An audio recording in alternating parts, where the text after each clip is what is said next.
150 में से 142 नंबर एक यहाँ पर अभ्यर्थी ने, जो कि परीक्षा दे रहा था, उसने प्राप्त किए हैं और उसको देश के राष्ट्रपति का नाम तक नहीं मालूम है। और उसके बाद हम क्या समझे, जो शिक्षा विभाग है उसकी चूक हो रही है, लोगों की जिंदगी के साथ खिलवाड़ किया जा रहा है, शिक्षा के मामले में लोगों को धोखा दिया जा रहा है। देखिए, अगर बात की जाए कि जिस तरीके से जो अभ्यर्थी हैं जिन्होंने मेहनत करके और परीक्षा में बैठते हैं और उनके साथ ये बहुत बड़ा फ्रॉड है कि जो मेहनत करने वाले जो अभ्यर्थी हैं उनको वो स्थान नहीं मिल पाता है। तो धीरेन्द्र, आपको रोकना चाहेंगे, हमारे साथ समाजवादी पार्टी से उदयवीर जी जुड़ चुके हैं। भारत समाचार पर बहुत बहुत स्वागत उदयवीर जी आपका।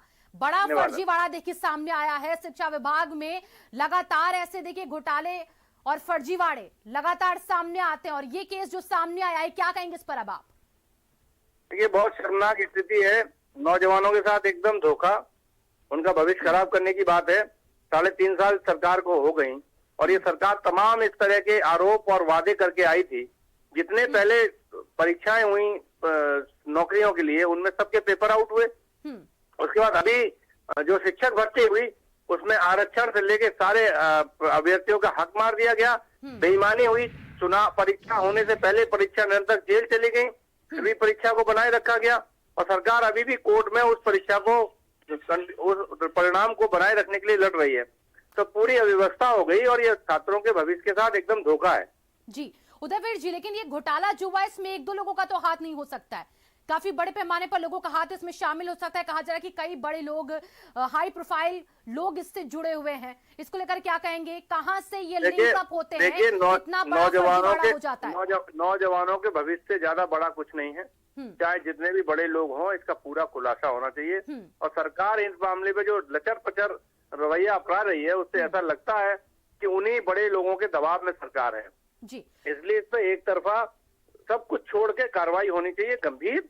ये देश के भविष्य का सवाल है और भविष्य के साथ साथ आने वाली पीढ़ी का संविधान में और परीक्षा व्यवस्था में पूरे विश्वास का सवाल है जी। उदयवीर जी, बिल्कुल देखिए घोटाला, ये फर्जीवाड़ा जो सामने आया, इसमें अगर हम आपके नजरिए से समझना चाहे तो किस तरीके से कार्रवाई होनी चाहिए ताकि आगे जाके इस तरह के और फर्जीवाड़े सामने ना आ पाए, शिक्षा के साथ, छात्रों के साथ खिलवाड़ ना हो पाए?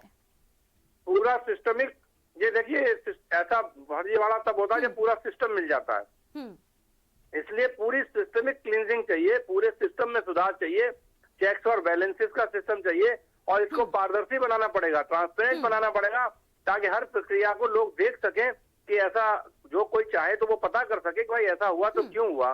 लोगों के ऑनलाइन इंटरव्यू रिकॉर्ड हो सकते हैं, परीक्षा की कुंजी बाहर कर दी जाती है, उससे लोग अपने मिलान कर लेते हैं।